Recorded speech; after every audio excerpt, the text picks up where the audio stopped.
Cool. Hi, everybody. Welcome to Actual Play. We're going to be playing Wolfspell, which is a game of people being wolves and it being awesome.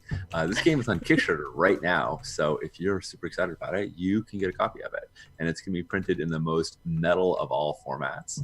And it's going to be, the art for it is going to be made by the amazing Shell Khan, who is in stream right now. So speaking of which, Shell, you want to introduce yourself? Yeah, hey, I'm Shell, pronouns are she, her. Obviously, I'm excited about wolves. I've been drawing wolves for Wolfspell for, it feels like, my whole life now. It's probably only been a few real weeks of wolves, but I'm deep in it. One of the things that I'm super pumped about wolves in general, especially as an artist, is that they have all these different facial expressions. And not like Disney wolves, but real living wild wolves use facial expressions to communicate the same way humans do. So when you see a goofy photo of a wolf, it's like giving another wolf side eye. It might be doing that on purpose. It's saying something very nuanced there.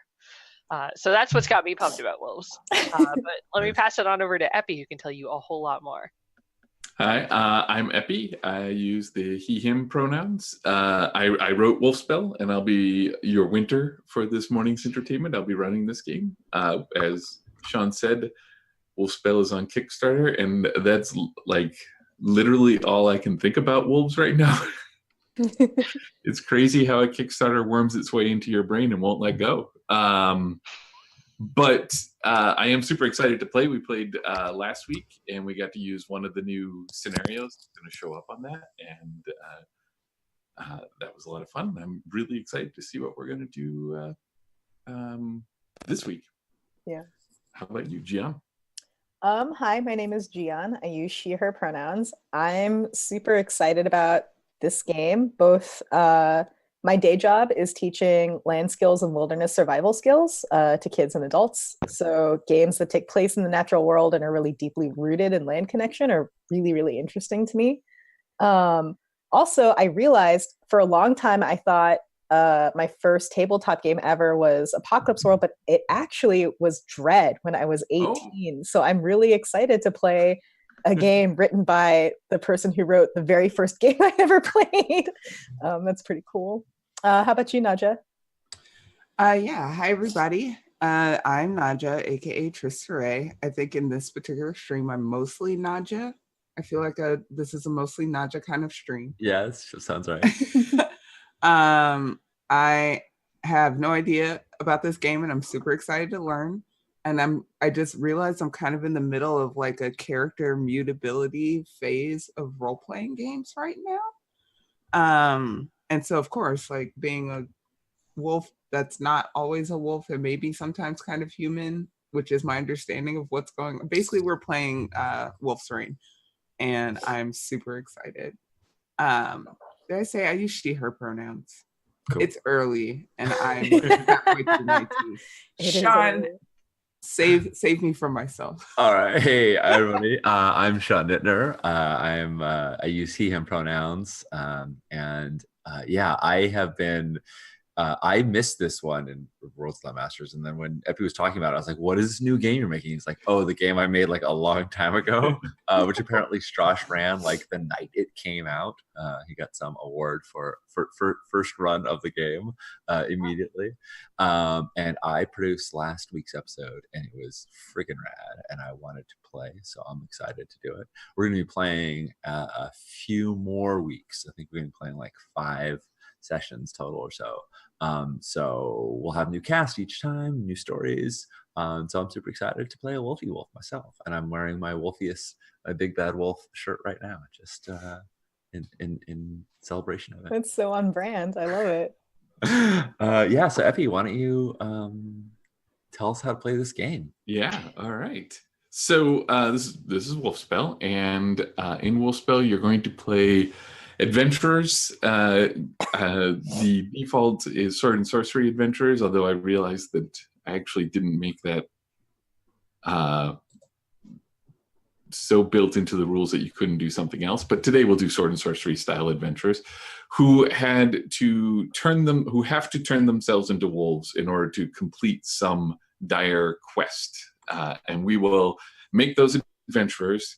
We will figure out what that quest is, and then we will turn them into wolves, and then we will run out into the world as wolves, dancing in the wilderness, and maybe, if we're lucky, we'll return back to human. We'll find out. The game itself has some elements taken from Apocalypse World, so if you've played some Apocalypse World, you're going to recognize some things. But one thing that I guess I'll point out first is we're going to use 2 dice on our screen here. There's a purple die and an orange die. This is left over from when we did swords 6 months ago or whatever. But one of these dice will be our wolf die, and the other one will be what's called our blood die. The wolf die represents how wolf-like, how wolfy, how lupine we are when we do things. And the blood die represents our ability to perceive and interact with the world through human thought. We're still stuck in the body, but we might be trying to fulfill some sort of human plan or figure out what humans in the world are doing or that sort of thing. So anytime you go to do something in this game, you roll both of those dice. The higher one will tell you whether you're more wolf or more human. If you get a tie, then you're a bit confused. You can decide if you want to be wolf or human, but it's going to be kind of I'm going to take that back just a little bit. You're going to roll both those dice. You're going to find out which one's the highest, and then you're going to subtract the lower one from it. So the difference between them is actually how well you do. So that if you roll a really high blood die and a really low wolf die, then you can do some really good human things. If you roll a really high wolf die and a really low blood die, then you could do a lot of really good wolfy things. But the closer those dice are together, the more confused your character is about what's going on and who they are. And that confusion can trip you up. And that's basically how the game's going to go. While we play the game, you're going to get the ability to add some points to the wolf die or add some points to the blood die. And we're going to figure out what those are right now. Because what we're going to do is we're going to decide what kind of adventurers you are. The way we figure out what kind of adventurers we are is we have these descriptors. I'm going to read these out loud. Those with the game can check them out on page 13. And we're going to choose who amongst us this best describes their character. So start thinking about a character you want to play in the sword and sorcery world. I'll read these out, and then I'll go through them all, and then we'll divvy them up. The first one is, many have tested my sword arm and now wait to meet vengeance upon me in the afterlife. Second one is, I am witness to stranger worlds the most. The arcane and preternatural are to me as wolves and weather are to the farmer. The third one is, I am at home when I sleep roofless and hunt my fare far from civilization. The fourth one is, I am not alive I am most alive in the houses, halls, and alleyways of humanity. And the fifth one is, no one ever truly knows where I stand and who I keep at dagger point. So do any of those call out to any of you? I really like the no one ever really knows where I stand and who I keep at dagger point. Yeah. Excellent. I'm Nice. pretty drawn to I'm at home when I sleep roofless and hunt my fare far from civilization. Nice. I'm feeling most alive in the houses, halls, and alleyways of humanity. Nice. Well, then I think But I'm flexible. many have tested my sword arm and now wait to meet vengeance on me in the afterlife. Great. So the way the rules work, if we want to, someone can grab up that last one that nobody has taken yet, which is, I witnessed to stranger worlds the most. The arcane and preternatural are to me as wolves and weather are to the farmer. Or we can just cast it aside and we don't have we have enough weird stuff going on. How do you feel? Does anyone want to grab that? Or I am interested in the pairing of humanity and arcane. yeah? Yeah, Sure. do it. Be it. witchy All right. sort of civilization human wolf. Yes. So let me just explain a little bit about what these will get you. I'll start with this top one. Sean, you've been tested by, many have tested your sword arm. So whenever performing tasks of gore or hatred, you can add 3 to your blood die. Your human side really knows how to fight. So you don't have to add that 3. You get to make that decision after you've rolled, which is vital. Sometimes you're going to roll and that will make things worse for you and you'll just ignore it. Mm-hmm. For Nadja, you have the Witness to Stranger Worlds and Alive in the Houses and the Halls. You'll get to add 3 to your blood die whenever you face the supernatural or whenever you need to know the minds of people, even your own mind. So you have 2 plus 3s that you can apply there. And then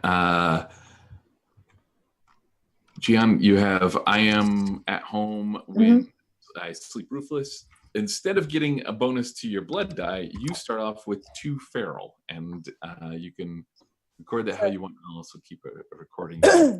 So 2 feral, is that 2 toward my wolf die, or is that just a stat? Yes. Okay, cool. So great. The way feral works is that it always adds to your wolf die. Nice. So you're always going to be rolling more more a higher wolfish. wolf die. Yeah. Cool. You can't make the decision. And feral is something that everyone else is going to have a 0 in, and as the game goes along, they can gain it and lose it depending on what happens.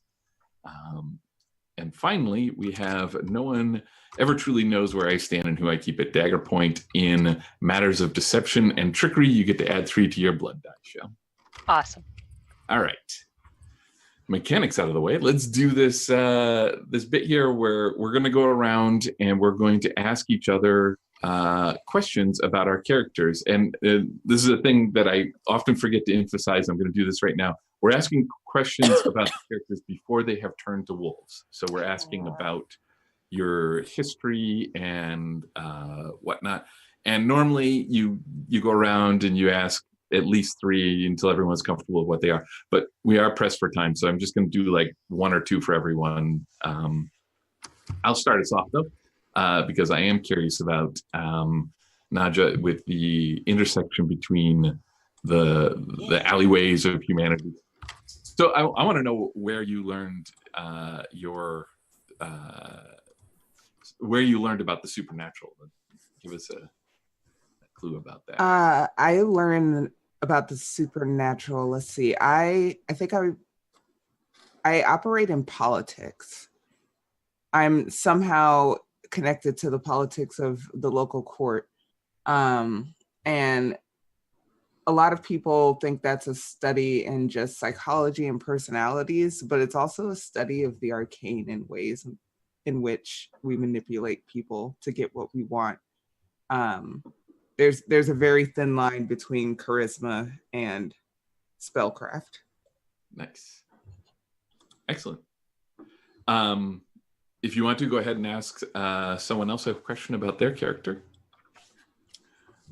I think I just want to clarify, these statements that we've already made are also statements that are true before we became wolves, right?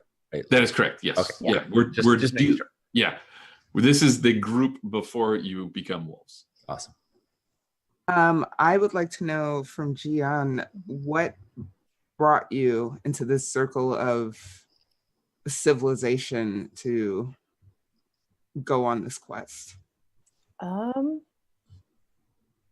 I think that my character is actually something of a black sheep, both in the family and the community, but a black sheep of necessity for the community, because there always needs to be someone out checking the traps, making sure the perimeter is safe, making sure that there aren't, other wolves in the night, so to speak, literal and figurative. And within our clan, so to speak, our pack, I just found myself, even as a child, really drawn to staying away, and yet I'm always pulled back out of the obligation and duties that my skills provide, like resources and safety and protection to the group. And so there's a lot of tension in that. But I was born into like the same deep community ties that we all were. I just keep sort of like pulling the tether tighter and further every time.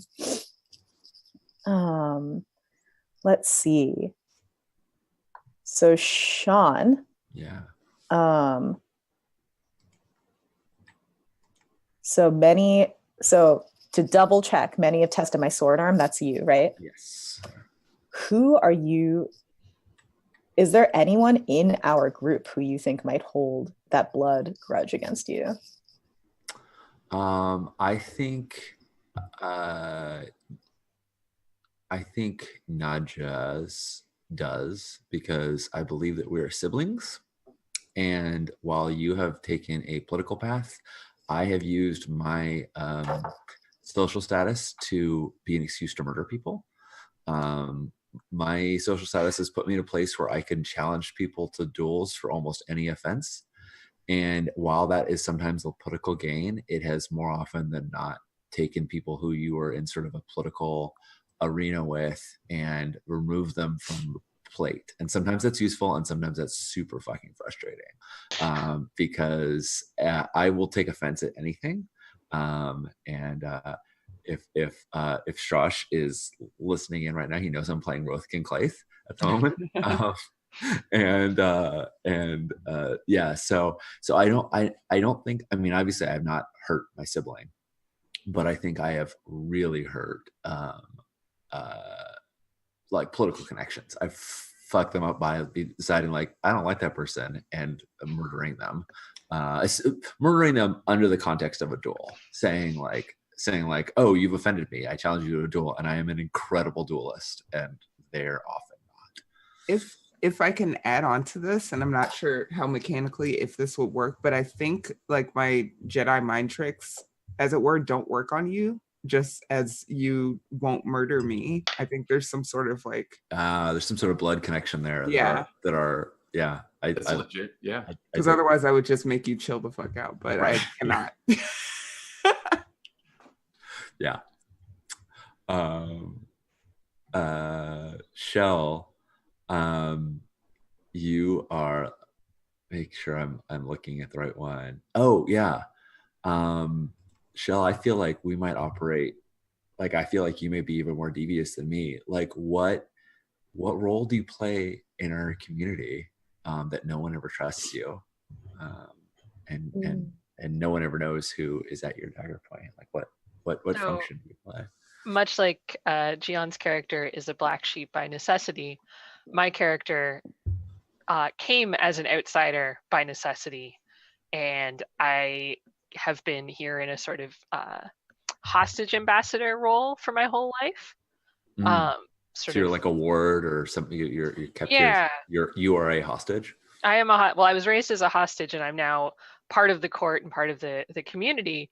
But nobody really knows when I'm going to turn on everyone and or if it will ever happen. And so I use that constantly to my advantage to play people against each other with promises of my home powers coming to bear on the situation.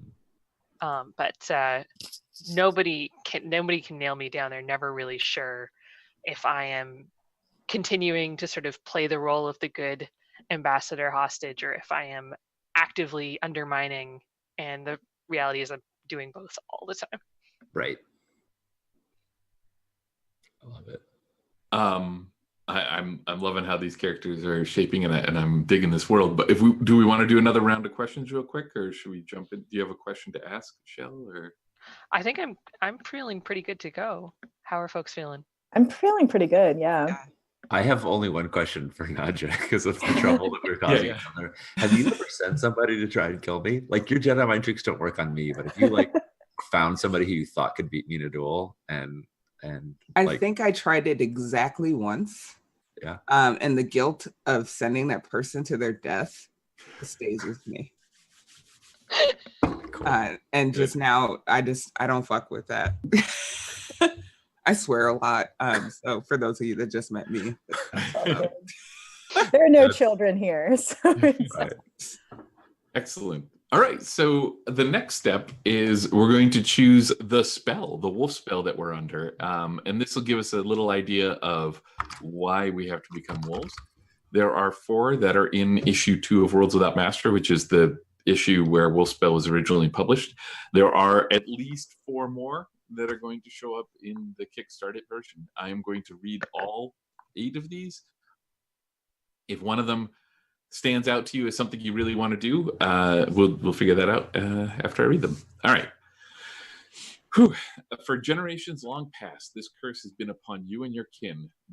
This very night you shall lope out as children of Fenris and drive the rival clan from the Vale.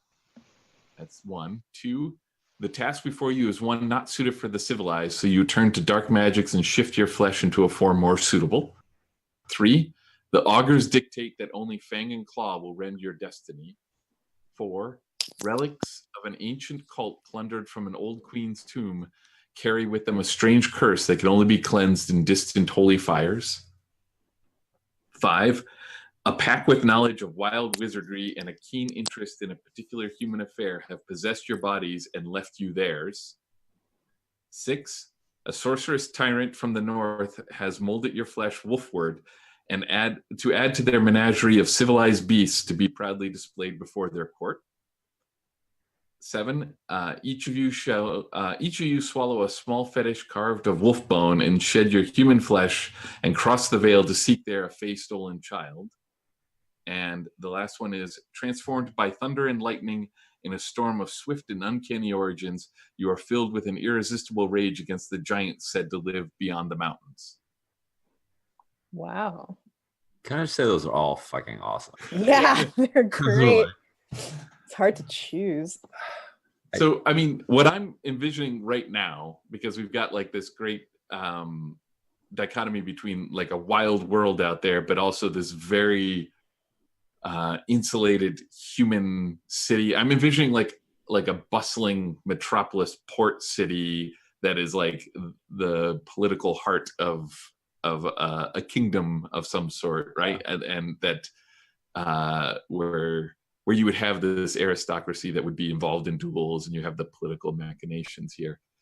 Yeah, I really like I think it was the like third to the last one where a rival tyrant has all turned us into wolves, because it would be super cool if that was Shell's home country. Yeah, like our rival country has put this curse on all of us, including you, which is also really interesting. Like maybe you're not actually cursed, maybe you're just going along, we don't really know, or might have been a wolf this whole time, right? Or maybe they've turned on you and they've cast, like, who knows? So that just based on what we've already built up, that excites me, although they're all really freaking cool. I'm into the rival tyrant. Let's do it. Yeah. All right. Sure. A sorceress tyrant from the north has molded your flesh wolfward to add you to their menagerie of civilized beasts to be proudly displayed before their court. All right. So the rules for this one are you have to escape or slay the tyrant. Those are the ways you could become human again. And you're going to get to add, in the end, when we're done playing all of this, you're going to roll the dice and you're going to hope for a blood result in order to become human. And under this spell, you get to add 1 to that blood die for every other beast in the menagerie that you convince to join you. All right. So just keep that in the back of your mind. If we want to be human, we want to get other beasts in the menagerie to join us. Cool. Yes. Mm-hmm. If you want to be human. If we want to be human. I also just realized I forgot the second part of it, which is that we've been added to his menagerie. So whereas Shell, whereas you were kept hostage for your whole life, now we're all hostage too. Which I would be delighted about if I wasn't trapped in here with you. This is really good. Yeah. So okay.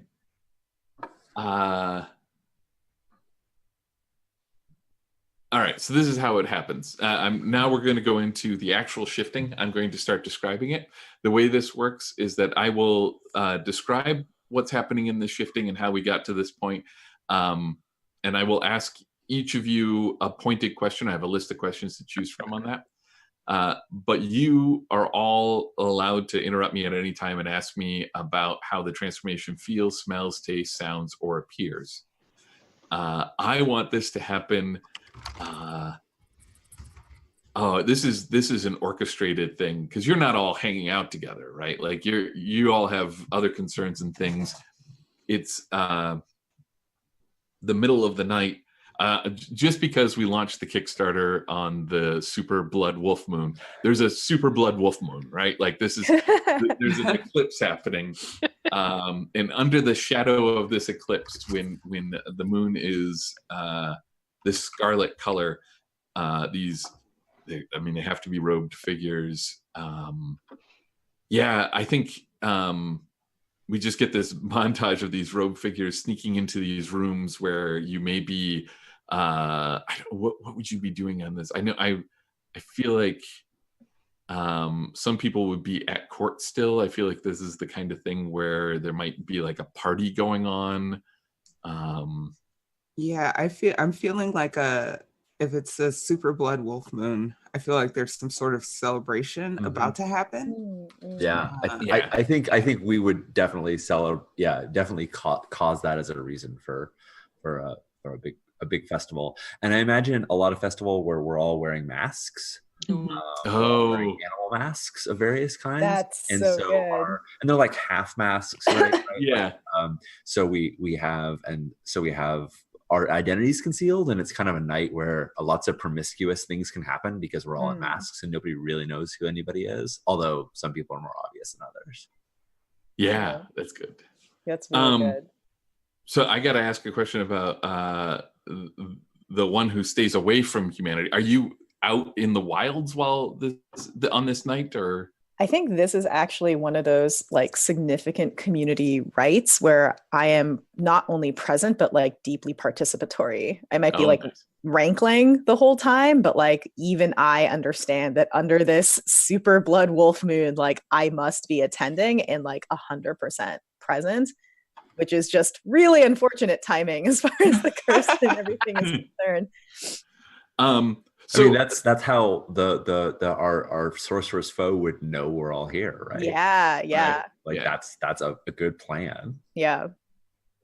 Okay, so these robed figures, they're luxuriously embroidered in gold thread robes. They're wearing masks, and it's this thing where it's just at the point in the party where people are starting to whisper, like, wait a minute, who invited these people? You have a costume party, and suddenly there's guests that you just assume somebody invited them, but you don't know who. I'm going to have one of them lure one of you away. Who volunteers to be first here? I'm very lureable. Okay, that's good. What lures you away? That's what I want to know. I think any like I'm gonna play to my strengths. I think that there is like a lot of displays, and one of them are of mock fighting or something like that, but or of dual, of a non, like no one's supposed to die right now. But I think like one of these robed figures like displays incredible martial prowess and like goads anyone, like no one here could best the my skill with the blade, and I'm just like I'm gonna murder you right now just for saying that. like that's good bait. To me. That is my title, and I don't care that this is not supposed to be a violent event. Like that just offended me. I've had like a half a drink, and that's enough to get me in a murdering mood. So like from your point of view, there's this sword fight that takes place, and it's one of those moments where the swords clash and you get up in each other's face. Yeah. And they just whisper some words that you don't recognize, and you can feel your body like move against your will, right? Like you can feel like things inside your bones start to change shape and your muscles start moving in different ways. And from everyone else's point of view, this is like a Vegas circus act. Like there's like curtains come up, and like there's like a like poof, and so nobody is paying attention to what's happening. Right. And there's a silver cage drawn out, and you're just a bunch of people come on you and push you in as you start to turn into this animal. So the question I have for you is, what is most painful about this shifting? Everything that I have on me shifts with me. It's not just my body.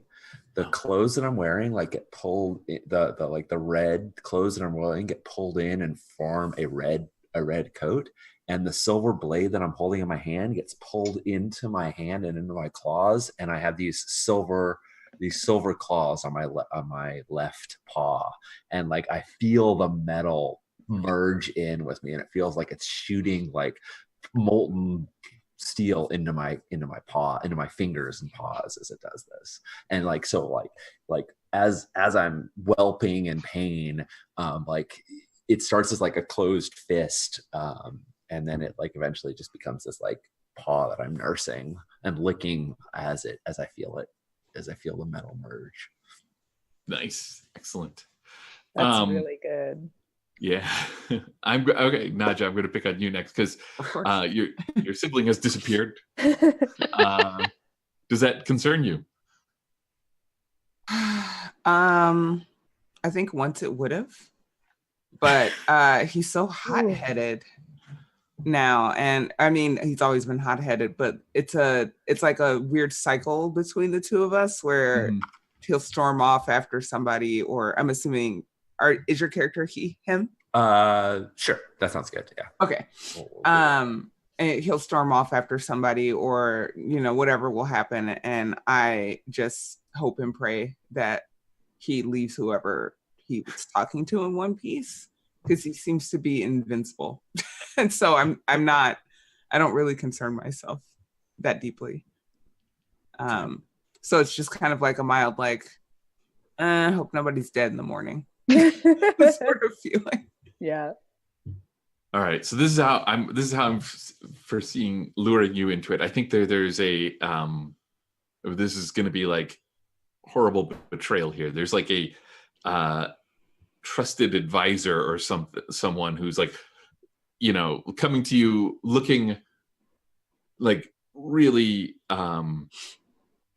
trying to control like how flustered they are. They're trying to and so you think immediately, oh, there's something that needs my attention, and they're like, you need to see what your brother has done, right? Like you and I'm like, oh, there's a body, let's go. Yeah. And you enter into like kind of a secluded hallway, and what you see in front of you is there's several people in the hallway, and then there's a cage in front of you, a silver cage, and then somebody, let's just say this advisor just leans in and whispers these words into your ear. Now you have some supernatural, so you're like, it's that thing where somebody's trying to say something and you're trying to make sense of what it is, and then you realize that these aren't words to convey information, these are words to change who you are, just a moment too late. So I'm going to ask you, what dread seeps into your soul during the shifting? I think I immediately dread the loss of self. My character is in contrast to Sean's character, my character is deeply controlled, and is not impulsive at all. And once I recognize the words that have been spoken to me, I recognize them as something that's trying to draw out a more impulsive side of my nature. And I dread the loss of very hard-won control. Nice. That's great. Yeah, and then you're ushered into this cage before you have like any semblance of control over your shifting body. All right. I got to decide which order I want to do these next two. All right, GM. You're at this party, and I'm assuming, correct me if I'm wrong, that this is not your scene.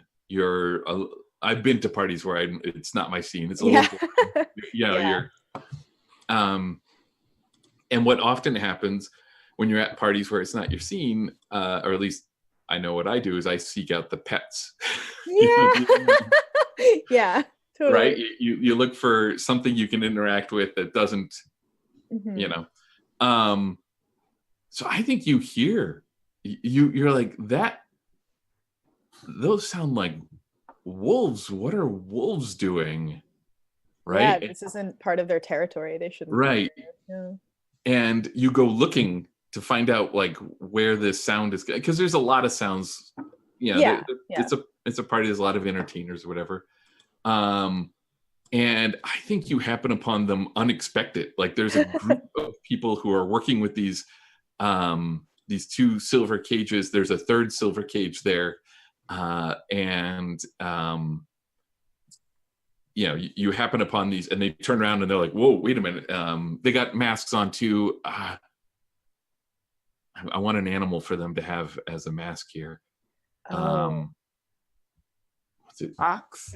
Sure, yeah, fox. Yeah. They all have like these, each of them has a very like distinct color that's unnatural color for a fox, like a purple fox mask and a green fox mask and whatnot. Ooh, yeah.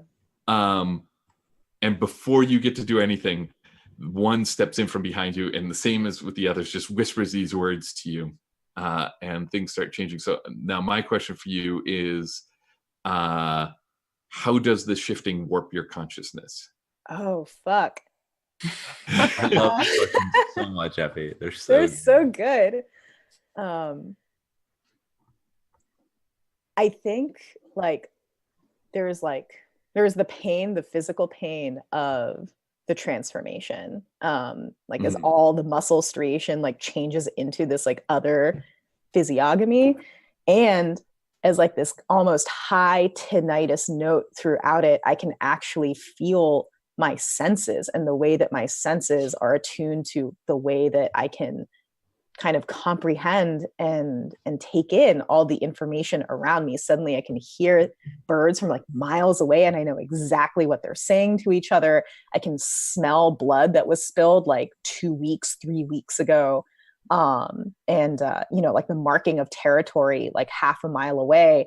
And even through the pain and the fear of what's coming, because I don't know what's happening, there's a big part of me that really likes it. Nice. Yeah. Yes. All right, Shell. So here's my question for you, and you can totally reject this, but I would love if a family member has come to take you back, right? So who should this be? Who is this? I think this would be like maybe like a trusted aunt. Okay. Someone that I've been in contact with, over the years. Yeah. Isn't necessarily like maybe like is considered more of a friend than a parent. Right. Yeah. So is this like, have you been doing espionage for you don't have to say whose side you're on, but like you're definitely. I've been doing what I've been asked to do by my by my family. Yeah. So some espionage for sure, yes. Yeah. So I think you go into this night with the sense that this is going to be a rescue operation. Like this is many, many years later, they've come to take you away. So if you're cool with it, I think you just walk willingly with this ant, and then you turn the corner, and these fox face folk, she just basically hands you over to them, and she whispers. One of them whispers this, and they only brought 3 cages. They weren't expecting Gian to show up, so this is so they're going to shove you in a cage with another wolf there. So my question for you is, what is most familiar about this shifting? Ooh, that's really good. It's been a long time, since anyone has done this kind of magic for me. But that the feeling of the color leaving the world from my eyes and then coming back through my other senses, the sense of sort of like changing keys even if I'm not sure that I've ever been in this key before, but that idea that there's sort of just like a modal shift reminds me of games I used to play as a child. Nice. Oh, that's great. Excellent. All right. So you're all wolves now. This would be the point in the movie where we have the montage of the caravan taking these silver cages across the, like, stealing them out in the middle of the night, and then over, a long overland journey ride while you pace around inside these. And the next step we're going to do is we're going to go around and we're going to describe our wolves. We're going to describe our coat, size, scent, and smell. I'm sorry. Scent and smell are the same thing. Your size, your scent, your coat, and your voice. Those are the four things. Is this a good moment for a break, though? Yeah, I was just gonna say we're right at break time. Sure, yeah. Perfect. Yeah. Yeah, we can. How long? Like, normally we do like 5 minutes. Okay, cool. So yeah, everybody, we'll be back to describe our wolves and then go on our